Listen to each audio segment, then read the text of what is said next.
Alright, so since that other side is counterclockwise rotation, then that means that this side of the crankshaft normally rotates clockwise, which would tend to indicate to me that this would be a left-handed or reverse thread. In other words, this one you probably have to rotate it clockwise to loosen it. So that's what my guess is on this side.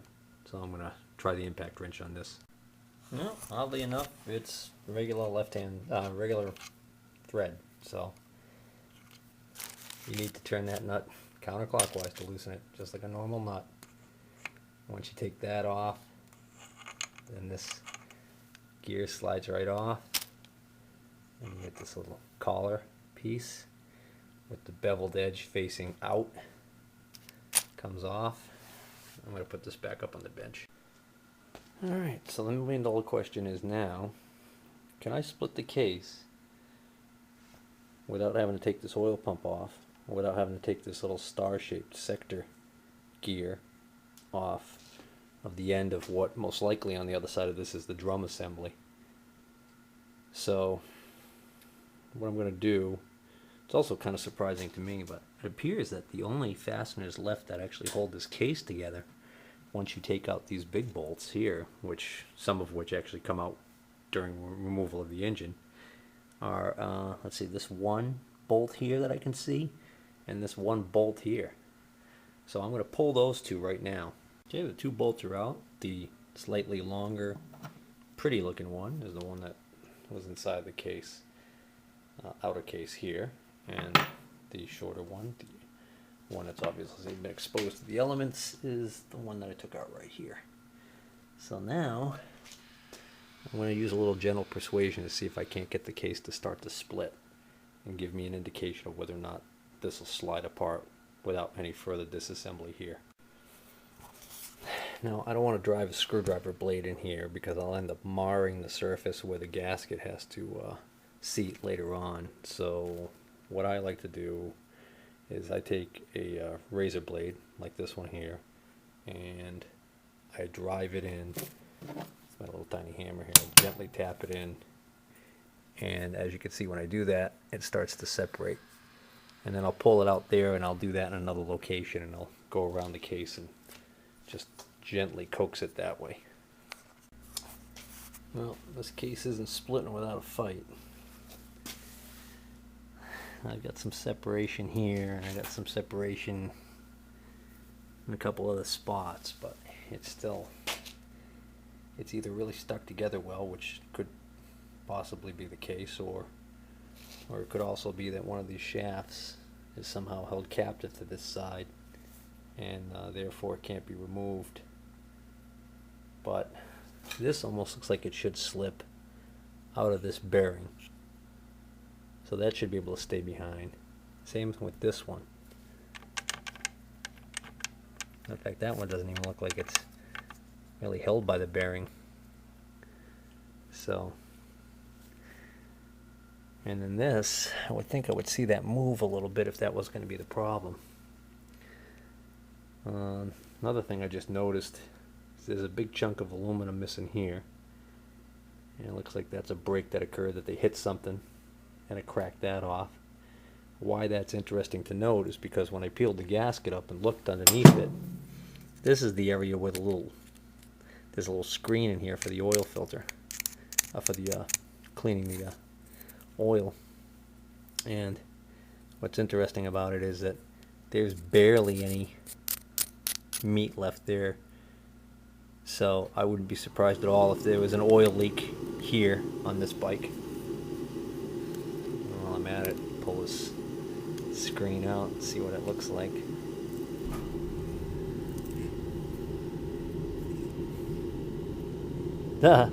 Big hole in it.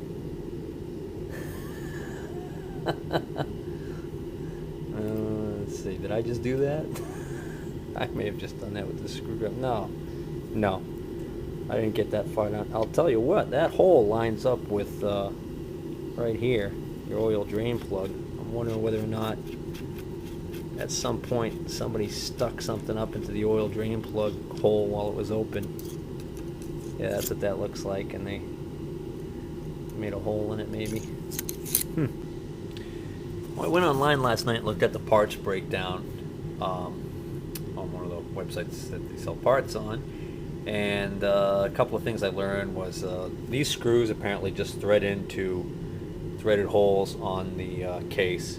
No nuts on the back side. So I have to believe the only reason these aren't coming out is because they're seized in there. So I'll worry about that. Also, nothing to indicate that this has to come off in order to take this case off. This bolt doesn't go all the way through. It's just a short little bolt. Apparently on the back side of this sector gear there are 2 pins that engage the end of the drum, the shifting drum. So I should be able to take this out, but I don't think that's really going to affect splitting the case.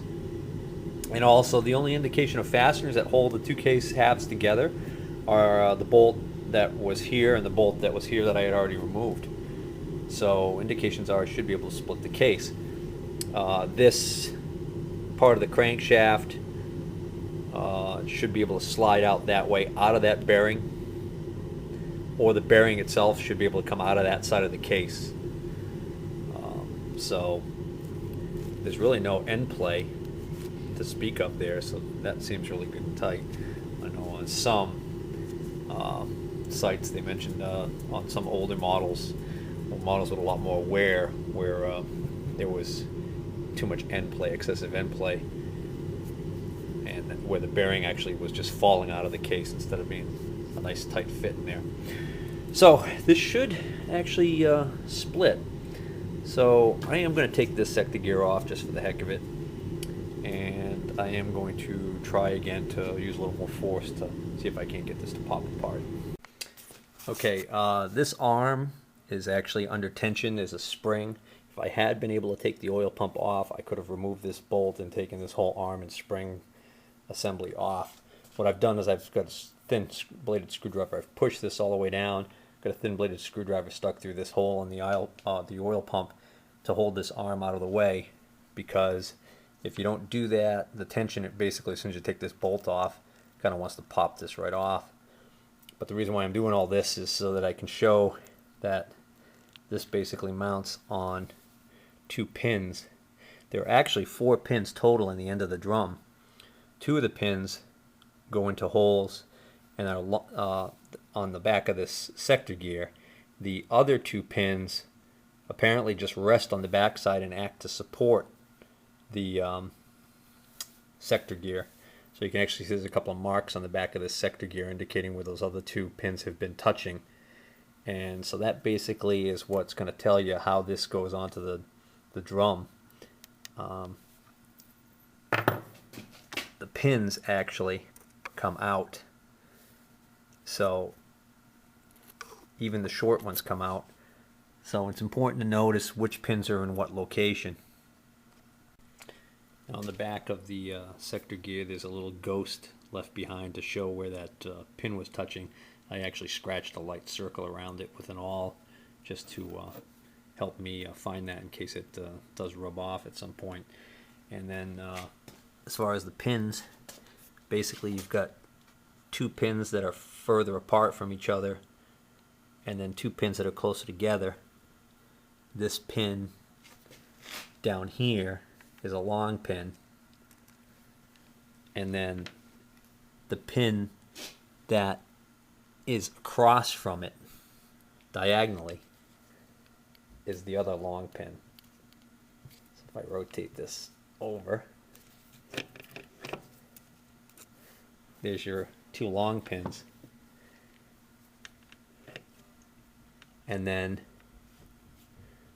that means these 2 are going to be the 2 short pins. But I'm going to make a mark right here on this part as to where one of the long pins go, and then I'll know that the other long pin is diagonally across from it. Just a quick correction, all 4 pins are actually the same size. What determines the length difference of how far they stick out is the fact that 2 of these holes are deeper than 2 of the other holes. This makes sense because now I don't have to worry about, I didn't need to mark this after all, because it's not a matter of longer pins going in 2 of the 4 holes. It's a matter of 2 of the pins, when they're inserted in the shallower holes, are just going to be sticking out further. Well, slowly but surely I'm getting there. I just keep going around the perimeter and tapping a little bit further to get in when it was still tight. I'm actually using a wood chisel because it's got a beveled edge to it that helps. I can drive it in straight, and what that does is that will split it without damaging the area where the gasket goes. And then I've got, of course, large screwdrivers that also have wedge-shaped ends. And again, I'm driving them in straight. I'm not prying with any force because I don't want to damage that area. I'm trying to save that as best as I can. Anyways, a note, this bearing is pulling out of the case here, so the crankshaft is going to be able to stay behind, so I don't have to worry about taking that rotor off, at least for now. And this shifting drum is also pulling out. This wasn't even held in there anyways, so not worried about that. This bearing here looks like it's still trying to come out, so I might try and tap on the end of this shaft lightly, see if I can unseat that.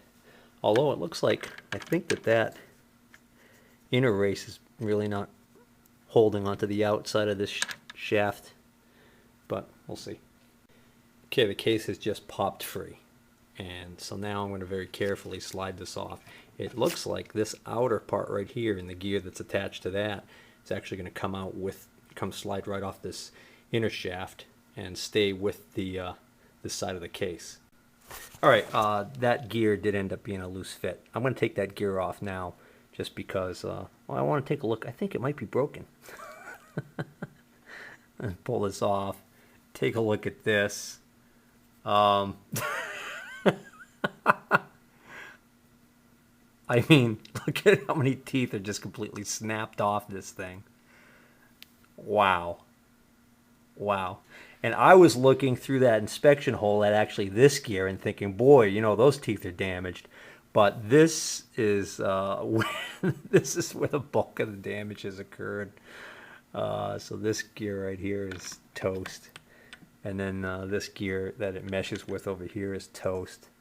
So I'm going to start taking an inventory of the gears next.